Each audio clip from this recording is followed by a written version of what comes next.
السلام عليكم ورحمة الله وبركاته. أهلا وسهلا بكم. اللهم صل وسلم على سيدنا محمد. اليوم في فيديو جديد راح جبت لكم شوربة على المقارون. هذه الشوربة تاع المقارون راهي صحية بزاف، خاصة يعني بالمناسبة تاع هذا الوباء اللي ظهر في العالم اللي هو الكورونا. اللهم عافينا من هذا البلاء، اللهم ارفع عنا هذا البلاء. يعني الانسان لازم يتخذ كل الاجراءات تاع الوقايه من عدم الخروج، من عدم يعني التخالط مع الناس، ومن بين يعني اجراءات الوقايه الاخرى هو انه ياكل في البيت اكل صحي واكل متوازن. يعني كل الاطباء في العالم راهم ينصحونا باش تاكلوا يعني اكل متوازن ويكون اكثر صحي. حنايا واللي فيه يعني فيتامينات مثل فيتامين سي، فيتامين دي، فيتامين ا. من بين هذا الاكل الصحي انا اليوم خيرت اكل يكون سخون، يعني شوربه باش على الاقل تدفينا وتخلي الجسم تاعنا يعني قوي اكثر. هذه الشوربه تاع المقارون قلت صحيه، يعني فيها كثير من الخضر، يعني متوازنه، فيها لي بات اللي هي المقارون. بسم الله نبداو. عندنا شويه تاع الزيت، ماشي بزاف، فريمون يعني 4 مغارف ولا. نديرش اللحم، ندير هاد العنقوق تاع الدجاج وحده برك، فقط يعني للبنه برك. هي هاد الشوربه بنينه غير بالخضر تاعها والكو تاع المقارون. نزيد لها الان شويه تاع البصل. هنا ندير حبه بصل. البصل هنا ما رحيتوش خاطر راح نرحي كلشي بالبغا ميكسور. بالنسبه لي انا الاطفال تاعي ما ياكلوش يعني الخضر كي يكونوا باينين، دونك راح نرحي لهم كامل هذاك الخضر.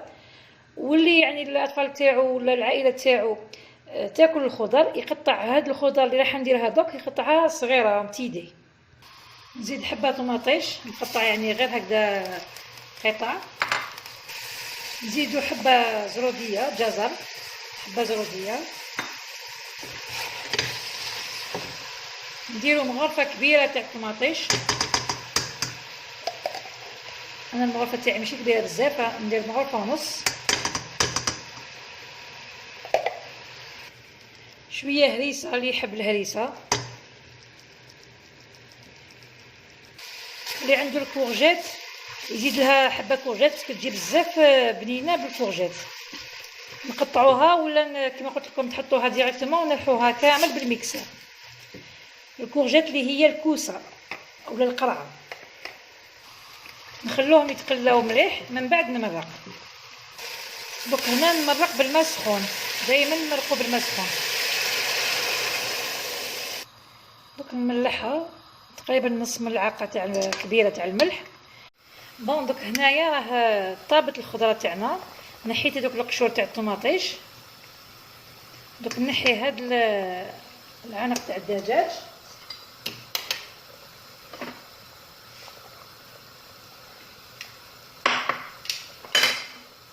ونرحي بالبغا ميكسور كلشي.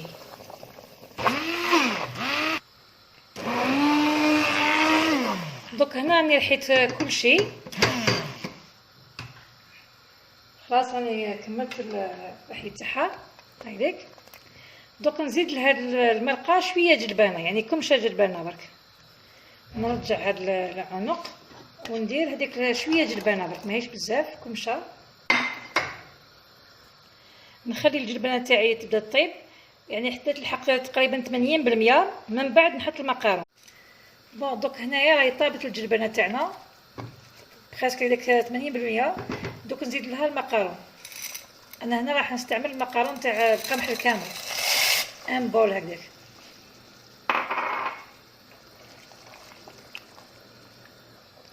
كي نديرو المقارون توجور نخلطوه، سينو يهبط كاع تحت ويلصق. دوك نديرو لي زيبيس، شويه سكنجبير، فلفل عكري، فلفل احمر، مغرفه صغيره تاع راس الحانوت، حبه فلفل هكذا حار، وريقه تاع رند. دوك هنا نزيد كميه تاع الثوم، تقريبا هكذاك واحد 3 ولا 4 فصوص تاع الثوم. هكذا مسكرفجين.